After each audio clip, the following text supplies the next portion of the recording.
ఇవాళ సచివాలయంలో AP cabinet సమావేశం జరగనుంది. సీఎం చంద్రబాబు అధ్యక్షతన మంత్రి మండలి సమావేశం జరుగుతుంది. కేబినెట్ లో పలు కీలక నిర్ణయాలు తీసుకోనున్నారు. ఈ సమావేశానికి మంత్రులు, ఆయా శాఖలకు సంబంధించిన ఉన్నత అధికారులు హాజరవుతారు. ఇక కేబినెట్ అనంతరం చంద్రబాబు బాపట్ల జిల్లాలో పర్యటిస్తారు. సచివాలయం నుంచి హెలికాప్టర్లో బయలుదేరి వేటపాలెంకు వెళ్తారు.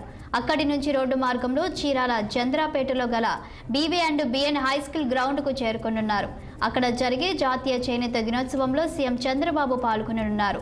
చేనేత కార్మికుల గృహాలకు స్వయంగా వెళ్తారు. ఇక దీనిపై మరింత సమాచారం మా ప్రతినిధి కృష్ణ అందిస్తారు. కృష్ణ, చెప్పండి, ఇక ఏపీ కేబినెట్ సమావేశానికి సంబంధించి తాజా అప్డేట్స్ ఏంటి? మరి కాసేపటి క్రితమే ముఖ్యమంత్రి చంద్రబాబు అయితే కేబినెట్ సమావేశం అయితే ప్రారంభమైంది. ఈ యొక్క సమావేశానికి రాష్ట్రంతో పాటు సంబంధిత శాఖ అధికారులంతా కూడా ఈ యొక్క సమావేశానికి హాజరయ్యారు. ప్రధానంగా ఈ రోజు చూసుకున్నట్లయితే ప్రధానంగా పోలవరం ప్రాజెక్టుకు సంబంధించి అయితే ఈ కేబినెట్ లో చర్చ అయితే జరగనుంది.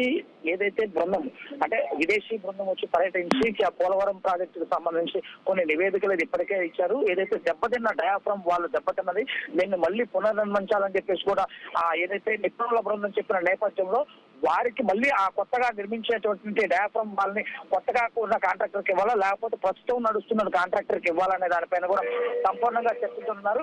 అదే కాకుండా పోలవరాన్ని ఈ 5 ఏళ్లలో నిర్మించడానికి కావాల్సినటువంటి దానికి సంబంధించినటువంటి వర్క్ సంబంధించిన నిధులు సంబంధించి కానీ వీటన్నిటిపైన కూడా సంపూర్ణంగా ఈ రోజు కేబినెట్ అయితే చర్చించినట్లు మనకు ప్రధానంగా తెలుస్తుంది. అదే విధంగా ఆగస్టు 15 నుంచి కూడా ఏదైతే ఎలక్షన్ కి ముందు ఇచ్చినటువంటి పథకాల్లో భాగంగా ఉన్నటువంటి అన్నా క్యాంటీన్లు కానీ ఏదైతే మహిళలకు ఉచిత బస్సు ప్రయాణంతో పాటు ఏదైతే కొన్ని పథకాలు ఏదైతే ఇచ్చిందో వీటన్నిటిపైన కూడా ఈ రోజు కేబినెట్ లో అయితే చర్చించున్నారు. కేబినెట్ లో చర్చించి అయితే తీర్మానిస్తున్నట్లు మనకు ప్రధానంగా తెలుస్తుంది. Shalini, thank you Krishna.